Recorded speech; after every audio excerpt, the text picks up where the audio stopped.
What is up, guys? Winter is back. Take a look at this. Cash, out there. He's having a good time. But it's gross out there. I am not impressed at all. I was really looking forward to doing some more work outside. I was going to start on the chicken coop revamp, get it cleaned out, and just start working on that. There's a few ideas that I'd like to do.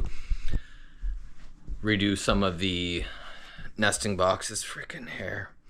And also get some quail started again this summer, but it is absolutely miserable out there. I guess on Friday it's supposed to go down to minus 13 in the evening, which is what it is, but I'm like so done with winter. So some of the flowers have started coming up, which I'm pretty excited about. A lot of my greens, lettuce, cucumbers, some beans, some peas, they're all coming up. So I'm pretty excited about my seedlings popping up. They're older seeds, but I mean, people say they go bad. I've had these seeds for probably over 5 years now, and looks like they're germinated pretty well. I didn't use any heated mats under there this year. I had them out in the greenhouse, but as the temperature is getting kind of cooler, I brought them inside. The fruit trees, they're all starting to spread out new shoots. This lemon tree, gonna start growing some lemons. The key lime tree has a bunch of key limes already started on here. So fruit, probably has 20 or 30 flowers on there. I'm not sure if all that fruit will come together, but we'll see. This lemon tree I started from seed about, I think, a year and a half ago. It's really taken strides, and it looks great. It's really healthy. It has a lot of new shoots, which I'm pretty excited about. It needs a little bit of a prune, but I think I'm going to give that another year before I hit it up with a prune. Everything else is doing pretty good around here. A lot of new growth on this this grapefruit tree. I forget what tropical tree this is that I had started from seed, but it's doing quite well. Everything else is doing really well. A lot of new growth, so I know spring should be here any day, but I've been seeing more and more bluebirds, a lot of snow geese rolling in, but gonna be housebound for a couple days, I think, with this weather. So I think I'm going to tackle this job. I'd like to get this washing machine set up and kind of get this organized a bit. It's kind of been on my mind, getting this up in this space here. It's just kind of cluttered up, and I think we're gonna make this a wash area in here. So I think that for the next few days, that's what I'm going to be concentrating on. The chicks have been hatching quite nicely, but Rusty, there's just too many hens, and I ended up finding out that a lot of the eggs that just weren't fertile. Like, they weren't fertilized. He wasn't doing his job. Just too many hens, I guess, for Rusty. But there's still a lot of, take a look in here. The ones that have hatched out let's take a look. Ones that have hatched out are looking pretty cute, guys. You see them in there?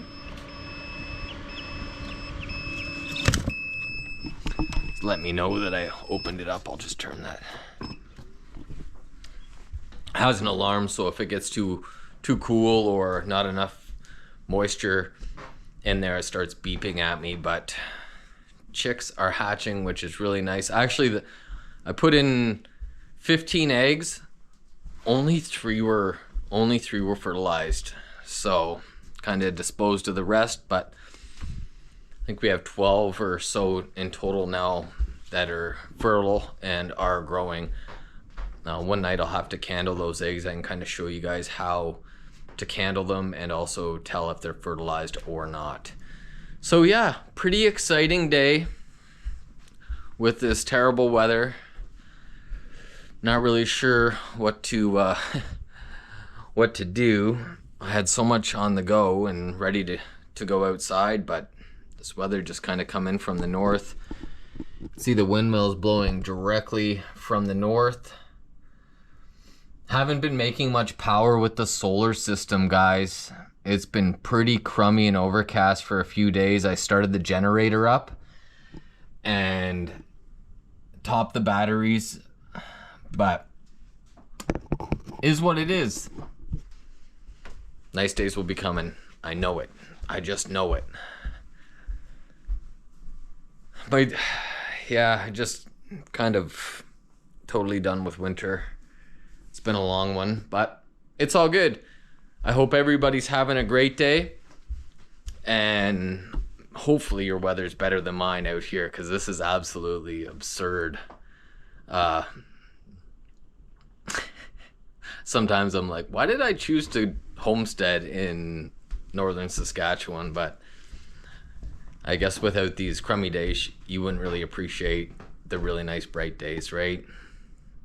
Kind of goes hand in hand, but it's really blowing in. You can see out there the forest is just, I think we're probably at 4 inches of snow already. The highways were absolutely terrible today. I had to go into town and see a couple people. I was going to do a little review on, when I say review, just kind of, I was excited about getting some of these mole traps in the ground because the moles have been out like crazy. Wanted to kind of run through with you guys on this. This is a new Tomcat mole trap. The thing is, it's pretty intense. This is your standard mole trap, which, they work wonderful. These things work like a gem, but problem is that little flapper in there.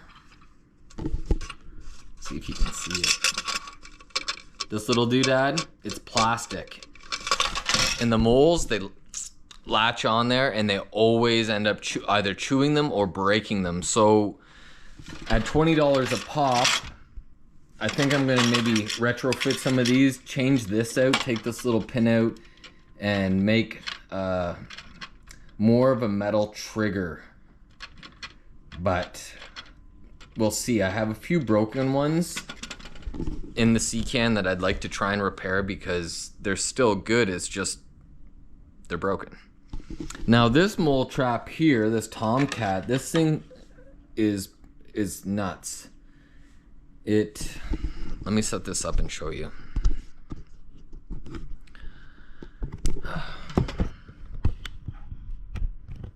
So this thing, we'll start with this one. You have to put a chain on it, and one sec.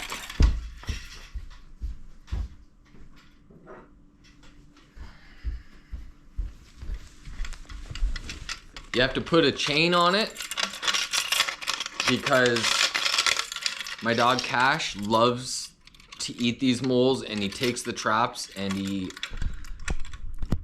hides them in the woods. I don't know where he puts them, but our solution for that is we're gonna spike these things down with these big spikes into the earth, and hopefully this holds the trap in place. This trap here, you can see, you just push this down, push it down. It's kind of like a mouse trap, and very similar kind of design, but you can see it's set now. And what happens is that when the mole goes in here like this, kind of going in there, boom, cinches down on them and it kills them within probably 20 seconds. I mean, it just works great. I have an abundance of moles, and it's a good way to feed your animals. Now this one, on the other hand, this Tomcat, this thing is serious. It's actually kind of scary how powerful it is. You have to really like I can't hold on to this when this thing triggers. When this thing, I want to show you, but it's like I can't, it always just flies out of my hand because it's so intense. But the quality is there, right? Watch this.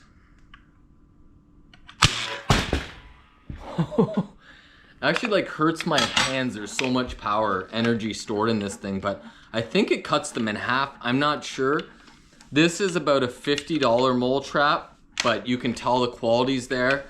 So if this works the better route over rather than these mole traps, I think I might go to this style because they're so robust and heavy duty. If I can get, say, 4, 5, 6 years of use out of one of these things just don't last as long, these mole traps. So I'm gonna have to find a solution to how they break, because usually when the moles get caught in there, they always bite that little plastic tab, which is just a matter of time before they end up breaking. So those are the two styles of mole traps. I was gonna do a video yesterday and show you guys how to set them on, like on a mole mound. I guess they're not moles, they're called pocket gophers here in Saskatchewan, but they look like a mole. There's some really big ones. We're gonna get some sick film on how big they get and how I feed them to my animals here is for food, and also some tricks on how to get rid of the fleas off them and whatnot. So just a little video on today, how things are going around the homestead. I have to go get some more wood for the fire, and also I have like 800 pounds of honey that I need to start working. It's a lot, but without any sunny days, I can't use this. I purchased this and I haven't used it yet, so I'm really kind of interested to see how this thing, how this works. I mean, I guess people use these for cooking food, but I'm gonna use it in a cooler. I'm gonna put that, fill the cooler full of water and then put that on the side, put the bucket of honey in there, and this thing can get up to 100 degrees. So I'm thinking with the insulation of the cooler, that energy will go back into the honey and reliquefy my honey. So, but I need a lot of power because it's like an element, and that elements are always, like my hot water tank as well, very taxing on my batteries and my solar system. So we're gonna try it out on some sunny days and put it in the greenhouse and see what happens. Anyways, little update for today. I'm hoping that summer comes and it falls on a weekend this year. I'm not sure if it will, but we can pray for that. Anyways, till the next one, probably be tomorrow or the next day when I start working on the wash area. I have a little, like that little washer machine that I'm kind of interested in seeing how it works. Snares for coyotes, but handgun parts. But this little guy is what I really want to start using. Now, it will do most of my clothes, but still things for like my bedding, I'm still going to have to take that to the laundromat or wash it by hand if things ever go sideways. But till then, who knows? Let's just have a good time. I hope everybody's staying safe. Hope your homesteads are doing well.